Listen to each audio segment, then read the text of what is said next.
दोस्तों मेरी बातों को ध्यान से सुनिएगा। मानकर चलिए एक आदमी के साथ एक खतरनाक एक्सीडेंट हो जाता है। एक्सीडेंट की वजह से उस आदमी की गर्दन के नीचे का पूरा शरीर काम करना लगभग बंद कर देता है, लेकिन उस आदमी की गर्दन का ऊपर का भाग यानी उसका दिमाग अभी भी एकदम अच्छे तरीके से काम कर रहा है। अब एक सवाल का जवाब दीजिए, क्या उस आदमी का दिमाग ट्रांसप्लांट करके किसी और शरीर में जोड़ा जा सकता है?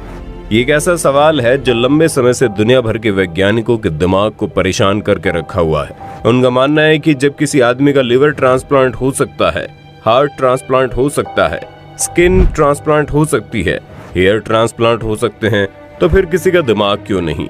शरीर के बाकी अंगों की तरह किसी इंसान के दिमाग को ट्रांसप्लांट करके किसी और के शरीर से क्यों नहीं जोड़ा जा सकता?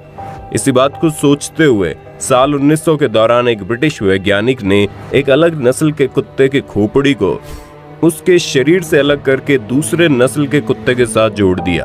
वैज्ञानिकों को इस बात का पूरा भरोसा था कि जैसे ही सर्जरी पूरी होगी कुत्ता होश में आ जाएगा, लेकिन अफसोस कि ऑपरेशन के लगभग एक सप्ताह बाद भी कुत्ता होश में नहीं आया और पता चला उस कुत्ते की मौत हो चुकी है। इसके बाद लगभग साल 1960 के दौरान एक बंदर के साथ ऐसा किया गया।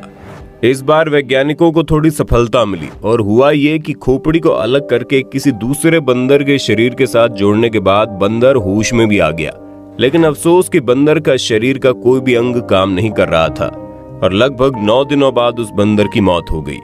जिसके बाद लगातार इस विषय पर दुनिया भर के वैज्ञानिक शोध करते रहे कि आखिर किस तरह करके किसी इंसान की खोपड़ी ट्रांसप्लांट की जा सकती है। अब जो आगे मैं आपको बताने जा रहा हूं उसे सुनने के बाद आप कहेंगे क्या ऐसे भी एक्सपेरिमेंट वैज्ञानिकों ने किए हैं? लगभग 80 साल का वक्त निकल चुका था, जिसके बाद साल 1982 में न्यूयॉर्क सिटी के माउंट सिनाई मेडिकल कॉलेज में एक डॉक्टर ने चूहों के ब्रेन को ट्रांसप्लांट करने की कोशिश की। डॉक्टर ने कई घंटे लगातार मेहनत करने के बाद उस ऑपरेशन को सक्सेसफुली कर दिया और हैरानी की बात तो यह है कि चूहा बिल्कुल सही सलामत था और उसका पूरा अंग एकदम ठीक तरीके से काम कर रहा था। जिसके बाद 6 जून 1998 में पिट्सबर्ग मेडिकल सेंटर सर्जन की टीम ने वर्ल्ड का सबसे पहला ट्रांसप्लांट किया, जिसमें उन्होंने दिमाग के एक सेल को ट्रांसप्लांट किया था। यानी डॉक्टर ज्यादा बड़ा रिस्क नहीं लेना चाहते थे, इसलिए पूरे दिमाग को ट्रांसप्लांट करने की बजाय दिमाग के एक छोटे से हिस्से को ट्रांसप्लांट किया। ट्रांसप्लांट तो ठीक ठाक हो गया, लेकिन अफसोस की सर्जरी के दौरान किसी गलती के कारण एक 62 साल की महिला की दोनों पैर पैरालाइज हो गए। ये घटना साल 2013 की है, जब एक न्यूरोसर्जन के प्रोफेसर से कई लोगों ने यह बात पूछी थी कि जिस तरह से एक शरीर से लीवर निकालकर ट्रांसप्लांट किया जाता है, क्या उसी तरह एक खोपड़ी को निकालकर दूसरी खोपड़ी में नहीं डाल सकते क्या?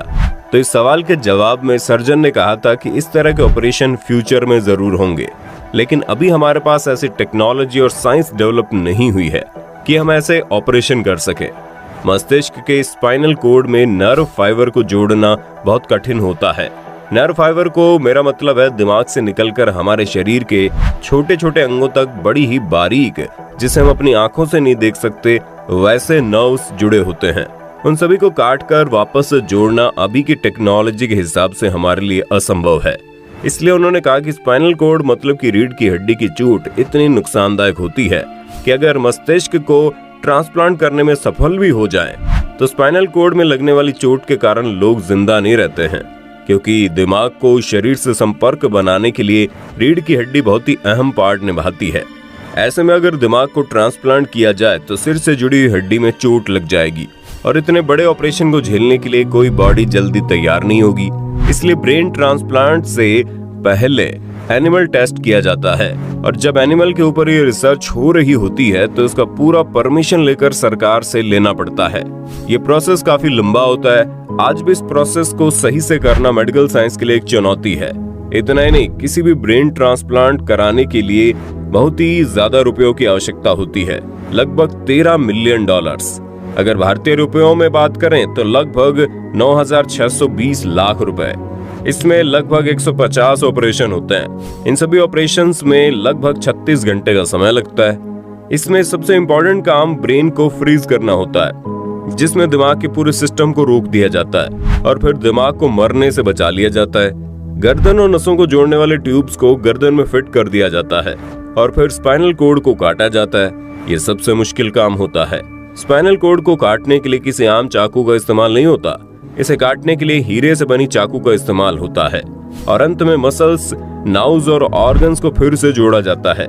ये काम ठीक उसी तरह होता है जैसे कपड़ों को सिला जाता है। ये काम बहुत ही मुश्किल होता है क्योंकि दिमाग इंसान के शरीर का सबसे इम्पोर्टेंट पार्ट होता है।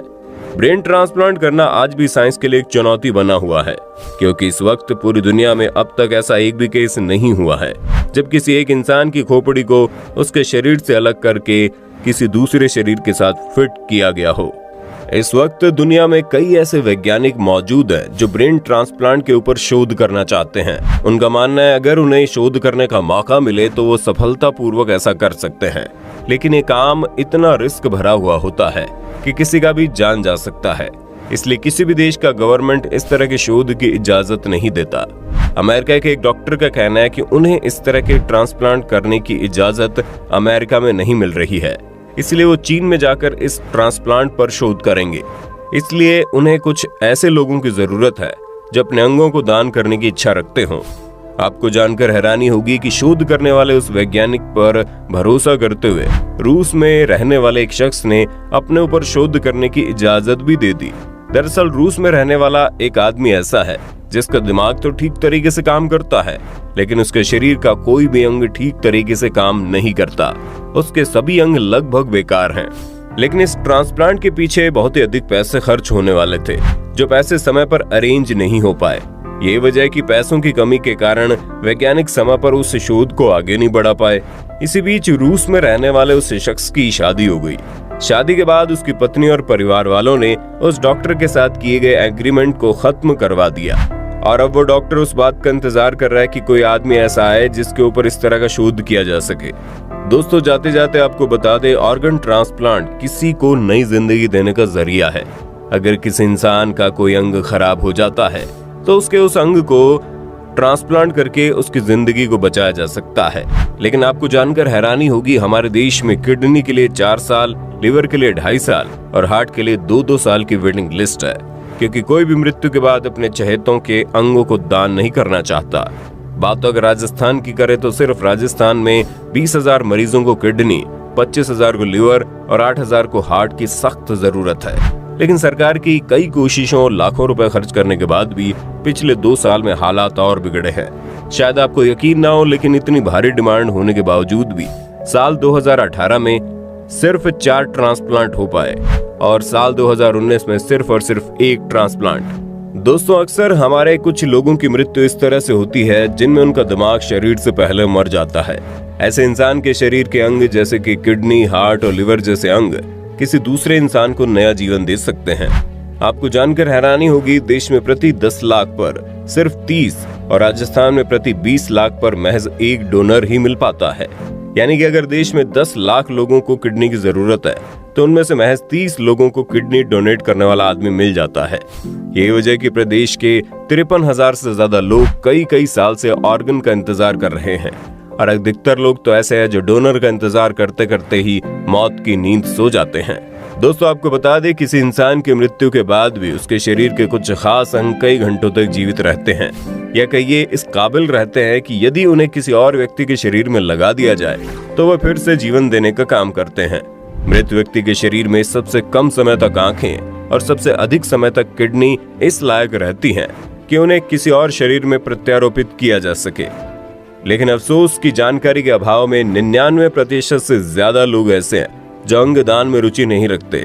अगर अंगदान किया जाए, हर साल न जाने कितने हजार लोगों को मरने से बचाया जा सकता है। दोस्तों, उम्मीद करते हैं जानकारी आपको अच्छी लगी होगी। वैसे जाने से पहले आपसे एक सवाल है, आपके मुताबिक मृत्यु के बाद क्या अंगदान करना सही है या गलत? आप हमें कमेंट करके बताइए। वीडियो अच्छी लगी तो लाइक कीजिए, चैनल को सब्सक्राइब करके बेल आइकन दबा देना, क्योंकि the earth adventure in Hindi की टीम आपके लिए हर रोज ऐसे ही जानकारियां लाती रहती